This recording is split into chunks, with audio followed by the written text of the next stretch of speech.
जिस गर्मजोशी के साथ हैदराबाद की जनता ने भारतीय जनता पार्टी के नेताओं का स्वागत किया है और अपना समर्थन इस चुनाव में मोदी जी के नेतृत्व पर, हमारे प्रदेश नेतृत्व पर और भारतीय जनता पार्टी के लिए जताया है, इसलिए मैं हैदराबाद की जनता का हृदय से धन्यवाद करना चाहता हूं।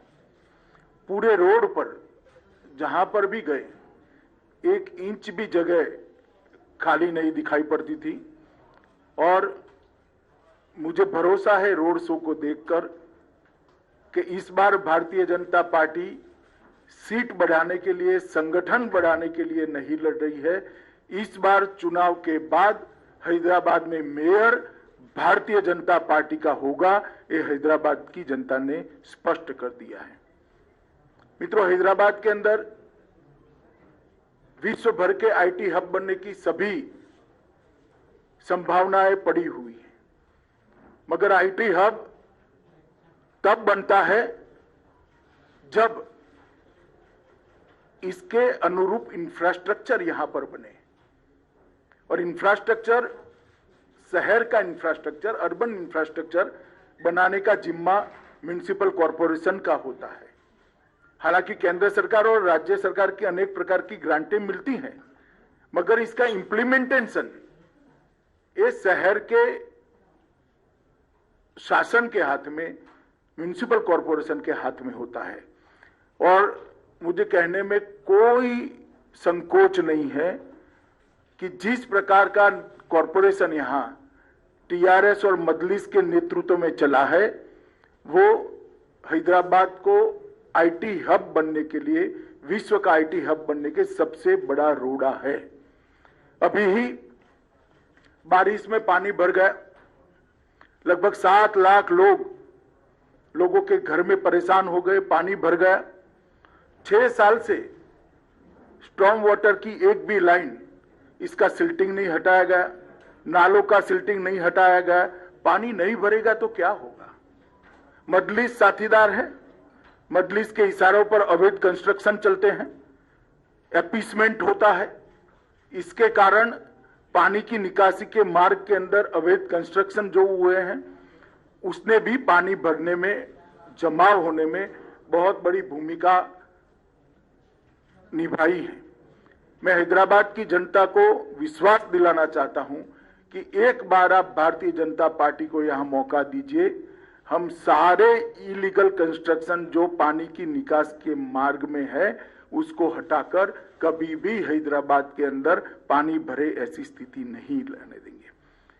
मैं आज ये प्रेस वार्ता में ये भी पूछना चाहता हूं कि जब पानी भर गया तब श्रीमान केसीआर कहां थे? उनके निवास के सामने की कॉलोनियों में भी पानी भरा। हम भी मीडिया को ध्यान से देखते हैं, कहीं पर भी मुख्यमंत्री ने ना कोई दौरा किया, ना कॉरपोरेशन की बैठक की, ना विधायकों के साथ घूमते दिखे, ना स्थानीय सांसदों के साथ घूमते दिखे। जब हैदराबाद की जनता इतनी बड़ी मुसीबत में थी, तब मुख्यमंत्री कहां थे?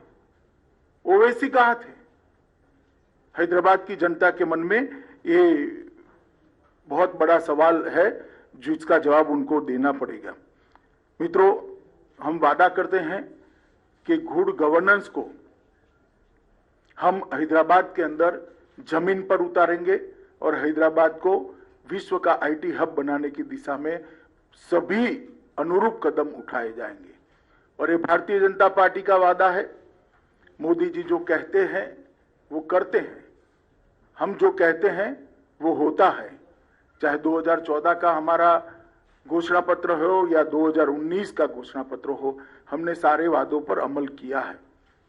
मैं हैदराबाद की जनता को 5 साल पहले एक घोषणा पत्र टीआरएस ने भी दिया था, जिसको प्रचिन्ह आशीर्वाद मजलिस के भी थे।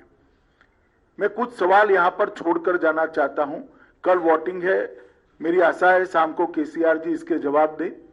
एक तो आपने 100 दिन की योजना का वादा किया था, इसका हिसाब किताब हैदराबाद की जनता मांगती है। क्या हुआ? 100 दिन छोड़िए साहब, 5 साल पूरे हो गए। उसमें से कुछ भी करा हो तो हैदराबाद की जनता के सामने रखिए। एक सिटीजन चार्टर आप देने वाले थे, उसका क्या हुआ? सिटीजन चार्टर छोड़िए, इसका पहला पृष्ठ भी तैयार नहीं हुआ है अभी। और रोजमर्रा के काम के लिए, गटर की सफाई के लिए, रोड की सफाई के लिए, रोड की स्ट्रीट लाइट के लिए हैदराबाद की जनता धक्के खा रही है। 32,000 से ज्यादा नल कलेक्शन गरीब बस्तियों में देने थे। हमने हिसाब किताब लगाया, हमारे कार्यकर्ताओं ने 20% से ज्यादा आप नहीं दे पाए हो। कब दोगे? वादा तो 5 साल का था। गरीबों के लिए 1 लाख घर बनाने थे, 1100 से ज्यादा नहीं बना पाए, जबकि मोदी जी ने 1,35,000 गरीबों के घर के लिए तेलंगाना को पैसा मुहैया करा है। मगर आप इंप्लीमेंट नहीं कर पाते हो।